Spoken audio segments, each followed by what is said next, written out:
I'm Sandra Murray of the White Mountain Community Garden here in the heart of Show Low, Arizona. Welcome to AZ Mountain Gardening.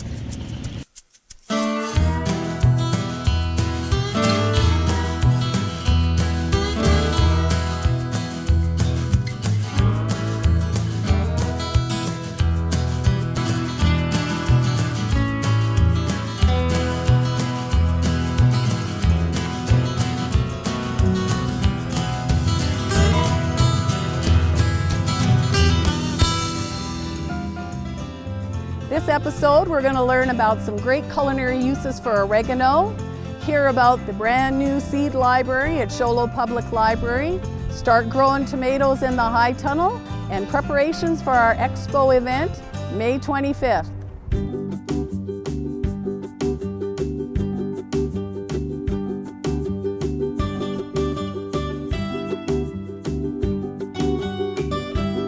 So this herb is one of the most common herbs found in people's kitchens.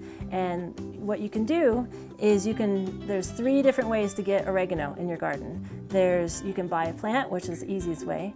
You can also start from seed, which takes 12 weeks, or you can start from cuttings. Cuttings are really easy to do.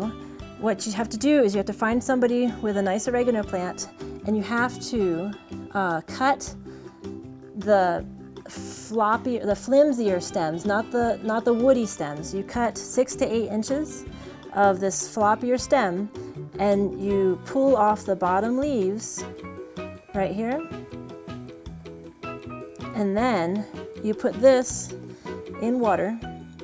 And I've used something called growth rooting hormone. You just dip it in the rooting hormone and you put it like this. And I've heard of people using honey to encourage to put in the water. I've heard of people using worm tea, or I've even heard of people using willow branches. You chop up willow branches and it makes a natural rooting hormone. And so you put it in here and you put it in indirect sunlight in your window, but not direct sunlight. And you change the water every couple days, every 2 or 3 days, or else it won't work. So if you do that, in 3 to 6 weeks, you will have beautiful roots, and then you can just plant it out in your garden. So oregano is cool because up here in the White Mountains, it will winter over, but it's not going to look like this. This is gorgeous. It's in a greenhouse. And it's, I don't know, it's got to be maybe 4 years old or something. But if you just leave it out and don't harvest it too much, it'll be fine for most of our winters. If you're going to have or you're really worried about it, you can cut it down and mulch it, but it does stay out. It's just going to be a little bit smaller than this. And that's pretty much it. Just have some oregano and let's go make some pasta sauce.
Hi, I'm Marianne Heritage, and I'm going to show my granddaughter, Talia, how to make my tomato sauce for spaghetti. Okay, so the first thing we need to do is put some oil in a pan. You can use olive oil or bacon grease or lard, anything you like. We're going to use some bacon grease today because we have some. So we're going to put some in. We're going to put a spoonful in. Here, and turn on the burner. Okay, and what's the very first thing your mom always puts in pot? Onion. An onion, yep. That's what we start with. We start with an onion and some celery and some chopped up carrots. All right, so use the spoon and just push it all in there.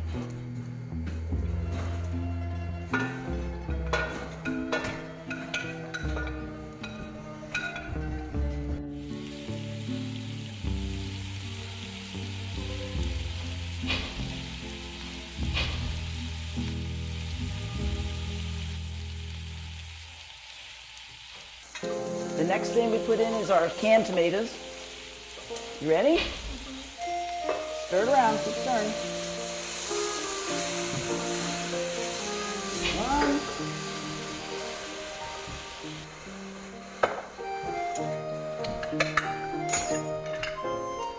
Here's two.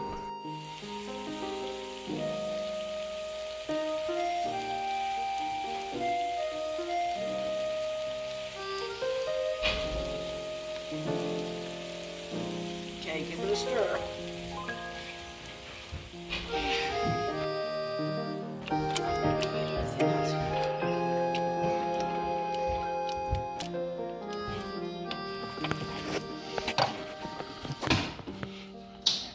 Okay. This is my secret ingredient.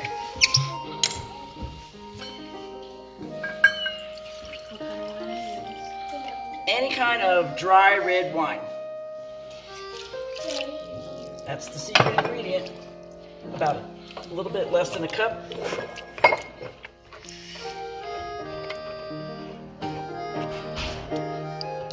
Then you just let it simmer on the stove for 45 minutes or as long as you can.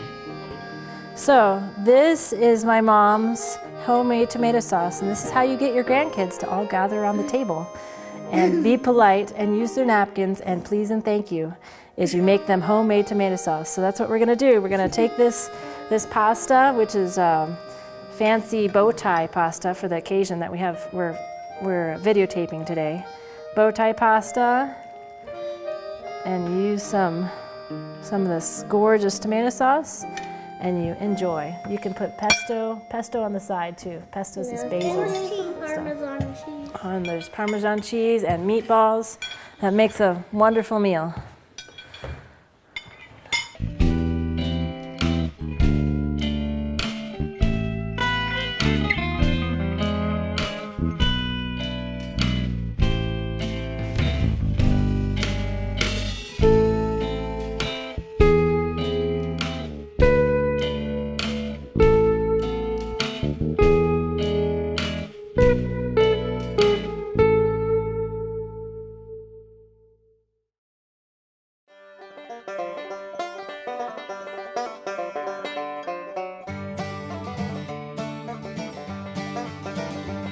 Hi, I'm Ray Gauthier with the White Mountain Community Garden.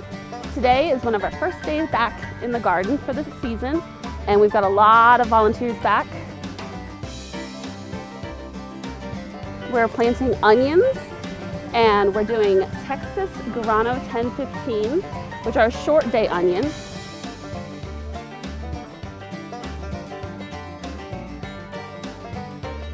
They're going to be ready about the end of July, which is why we're doing it so soon in the season, in the beginning of April.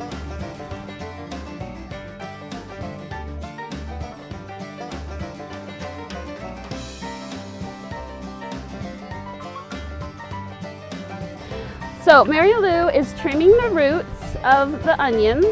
These were grown from seed in a tray, and she's going to trim off the ends about an inch or so, inch and a half, and she's adding mycorrhiza to the roots, directly to the roots, so that it gives them a good chance to take root in the new soil.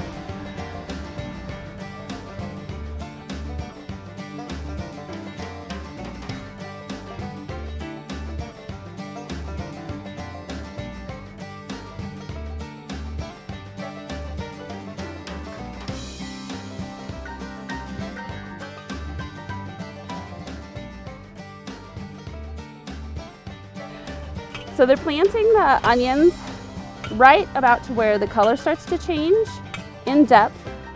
You can see the original leaves start to die off on the outside.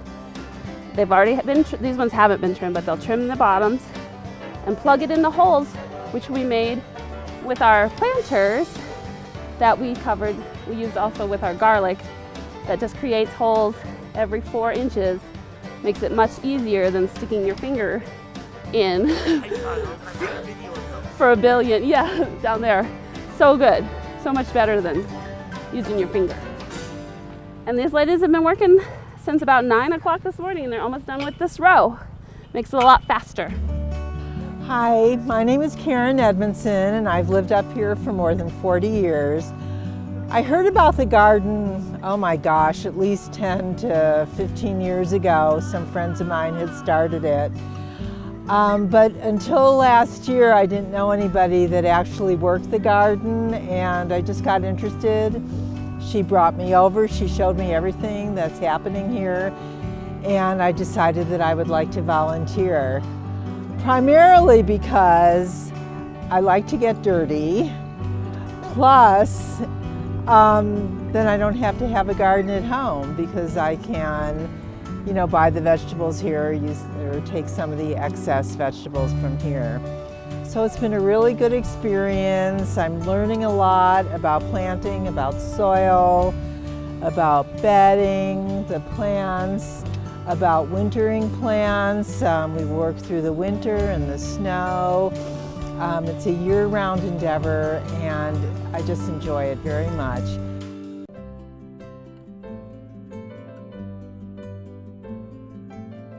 Basically, it used to be if you wanted food, you saved your seeds because there were no seed companies.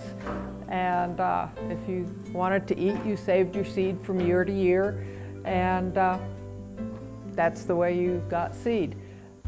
Nowadays, saving seed is coming back into vogue, if you want to call it that. We have a lot of people saving seeds, both individuals and groups, such as our seed library. And so this is how we started. Why do we want to save seeds? Well, for one thing, it protects the genetic diversity of the plants. The seed companies are not going to offer seeds that don't sell well.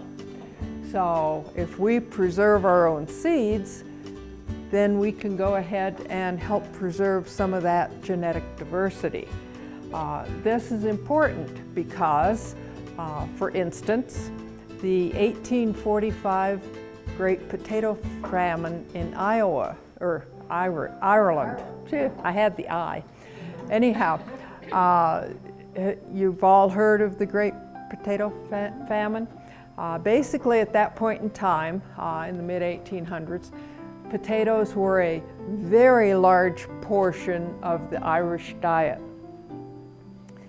So this potato blight came through. The potato blight, it's kind of a little fungus-like organism, but it's not an actual fungus. But it is a organism that attacks the potatoes and basically destroys them. When that happened, and actually it wasn't just in Ireland, it was going on all through Europe at that point in time, the potato harvests were non-existent. That meant a lot of people starved because they depended on the potatoes. It took a long time to get the potato genetics back to where they could grow again. And so having that genetic diversity would have helped them a lot more at that time. A little nearer to home, in 1970, we had a corn blight that went through the Southwest and reduced the Southwest corn harvest by 50%. So again, having genetic diversity is important in all of our plants. Let's see. Also, we like diversity in our diets. We don't like to eat the same stuff all the time. My husband does, but I don't. He'll eat the same thing every night. I don't want to cook the same thing every night. But again, diversity, genetic diversity in our seeds will give us different varieties and lots of different things to eat. So it's important just from a diet standpoint. And GMOs are a big thing, genetically modified organisms. Now, we do see on our seed packets that you buy in the store, you will see non-GMO seeds on many of them. Not all of them, but many of them. The GMOs are probably more prevalent in agricultural crops. For instance, they will take DNA from something that is not actually a plant, or maybe an entirely different species of plant, and they will insert that DNA into, for instance, the corn crop, into the corn's DNA. And they do that for various reasons. The biggest reason being if you've got acres and acres of some type of crop and you want to spray for weeds with a weed killer, an herbicide, they can actually put a DNA into the crop plant so that it will be immune to the herbicide, because normally an herbicide kills anything, anything green. But this allows the farmers to spray for weeds and still grow their crop. Are GMOs good or bad? There's a lot of discussion back and forth of that, and a lot of us like to avoid the GMOs just because we don't feel that they're very good personally, but we don't know one way or another. There's science both sides of the point. So, but if you want to avoid GMOs, then you can save your own seeds. Also, we can actually develop seeds that are adapted to our local area. If you're growing something like maybe spinach maybe, and you select the earlier spinach plants and maybe they're a particular taste that you like from them, you can keep growing those seeds and selecting for that particular taste and that earlier plant growth, and grow your own variety that is very well adapted to your area right here. So you can do that by saving seeds also.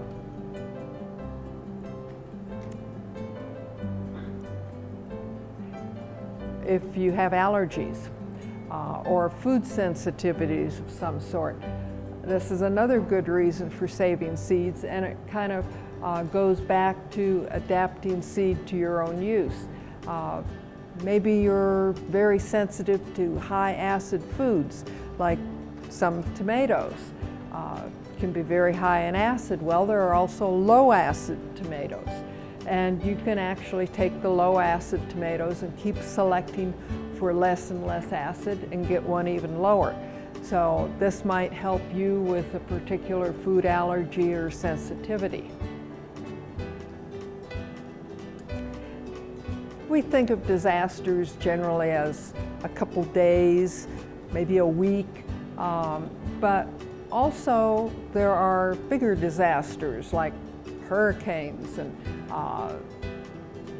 even national disasters, wars and things like that, where having your own seed could mean the difference between you and your family eating or not. There are people called preppers, and I know there are a lot of them in the area. You might be a prepper. Preppers are very much into saving their own seeds and growing their own gardens because they are preparing for that big problem that may or may not ever come, but in any event, they're going to be prepared for it. And so they save seeds very, not religiously, but next to it. They're very hard gardeners and believe in self-reliance and things like that. About 1790, do y'all know who the Shakers were?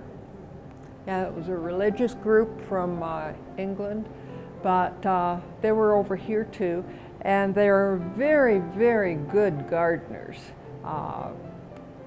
They were some of the first, actually the first, to sell seeds in little paper envelopes. So that kind of began selling seeds.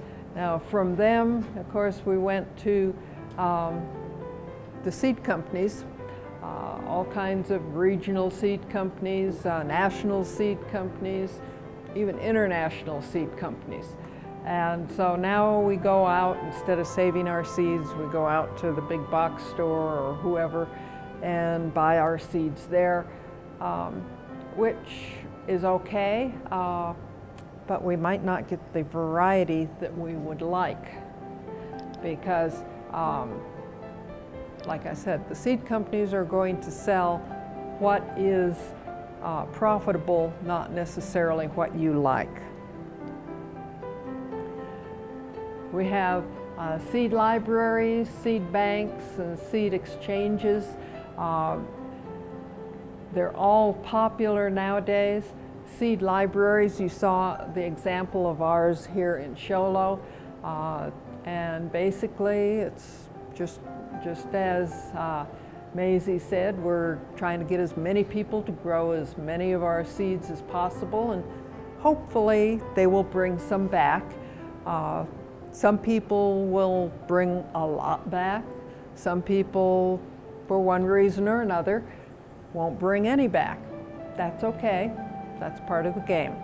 But that's exactly how a seed library works. Seed banks are generally very large. This one is actually up there in the Netherlands. It's built into the ice, and it's not something that you or I would go in and say, could I have 50 seeds? That's not going to work. The seeds are available to researchers and things like that, but they're not available to just the general public. But again, they're holding seeds for the future in case, also to keep that variation of the genetics alive. There are seeds in here that you've never heard of, and it's a very good way to store them. It's constant low temperature, and it's a safeguard for future genetic viability of seeds. Seed exchanges are formal or informal groups. They can be online. Some of them cost to join, some of them are free. Sometimes it's just a group of people meeting down in the city center and trading packages of seeds amongst themselves. It can be all kinds of things like that. One of the biggest seed exchanges is seedsaversexchange.org. It's online. Doesn't cost anything to join. You can get a lot of really unusual varieties and things there. Some of the members sell their seeds, or some of them will go ahead and trade you seeds. But it's a great resource for different and unusual seeds and varieties of seeds that you might like to try. Hi, I'm Maisie from Show Low Public Library, and today I'm at the White Mountain Community Garden introducing them to the seed library. Yesterday we saw a little bit about it after our class with Kris. When you come to the library, you have an opportunity to check out either fruits, herbs, flowers, or different kinds of vegetables. So what you do is you'd come up, you'd look at the different varieties that are available to you, you lift the partition, and you'd pull it out. Inside, there's little seed packages, and this is what is checked out through the library. Each person is allowed 2 packets per season, and the seasons run 6 months out of the year. Then, when you come to the front desk, you get to look inside of our seed library booklet, which is full of information and things that you need to learn everything about growing your seeds. We hope that you come by soon to check something out.